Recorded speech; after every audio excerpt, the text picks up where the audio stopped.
we all want to be damsels in distress, and we are hoping the hero will come and save us. Basically, it's because we are lazy. I remember this gentleman saying that I am happy if the world is happy, and he was projecting himself as someone who is extremely concerned about people's welfare. And his work involved change management, which means he had to deal with a lot of confrontation. And he was like, but why are people upset? And why are they angry with me? And then at the end of the day, when you started observing why he was getting upset, is that he didn't want to take responsibility for changing people. And he was masking it as that people are so horrible and he has to change the world. I think the pavam feeling in South India, the word is pavam.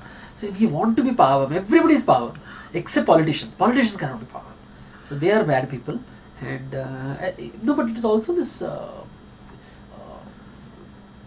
You see, even our storytelling formats is hero is always pavam. No, hero is victimized. The angry young man. He's nobody understands him. Nobody understands him. We feel Karna is the favorite character in the Mahabharata. Why? Because see how badly he was treated. How badly he was treated. Nobody will talk to the fact that he's the one who encouraged that Draupadi should be disrobed in public. Oh, that dialogue, let's edit it out. Because then the pavam factor goes down. So I think victimhood is, I think, our desire to be damsel in distress. I think we all want a knight in shining armor, so long as it's not us. Also, it is celebrated now. If you look at the poor people, let's feel sad for them.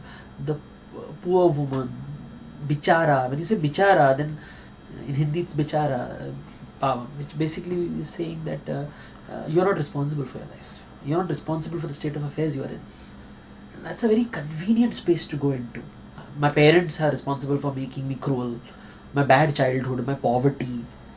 I remember one superstar who earns zillions and zillions every month. He earns some crores. He said, you know what, I went through a bad patch 40 years ago. Therefore, I'm earning money. I'm like, hello?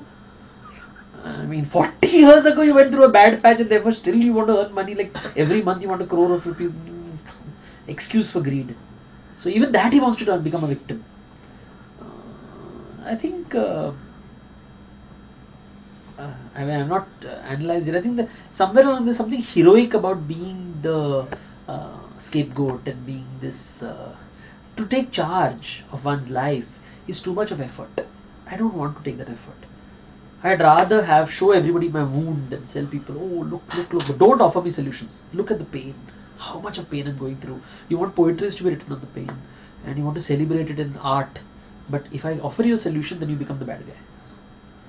So please don't offer me solutions. Just celebrate my pain.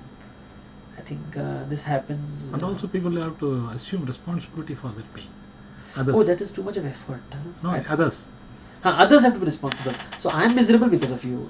I am hungry because of you. I am poor because of you. The rich man is bad. The powerful man is bad. At no point do I want to take even the way that I feel that, if you look at the stories, the way they are written, when Ramayana is told, we want to project Sita as a victim. We will project our heroes as victims. We will project our hero. Even if you see television, the way they tell stories, if you see Rodi's show, they'll show everybody as a victim, so that you feel sorry for them and then you'll give them more votes. So if somebody is, then they'll talk about how their family broke up, and I feel we don't like confident people. Confident people irritate us, unnerve us. Beautiful people unnerve us. We want to. It means that, oh God, I have to be confident now. So much of work you're giving me. It's so much easier to bitch about the boss, because if I don't bitch about the boss, then I become responsible for my career. The playing victim also turns into victimizing others, right?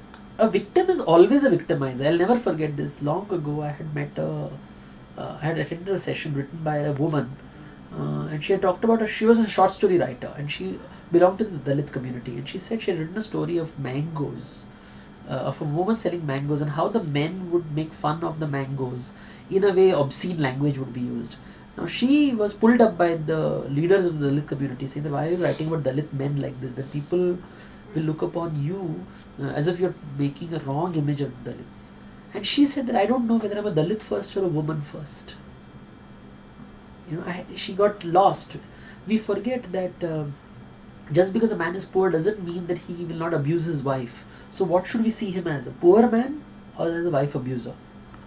You know, just because a man is rich, we assume that he must be cruel. We don't believe that kindness and cruelty have nothing to do with your economic status. Um, Also, the West, if you look at the communist discourse, the communist discourse is based on the principle that if you have more money and you have more power, you must be evil. You must be horrible, bad people. And if you're poor, you must be good.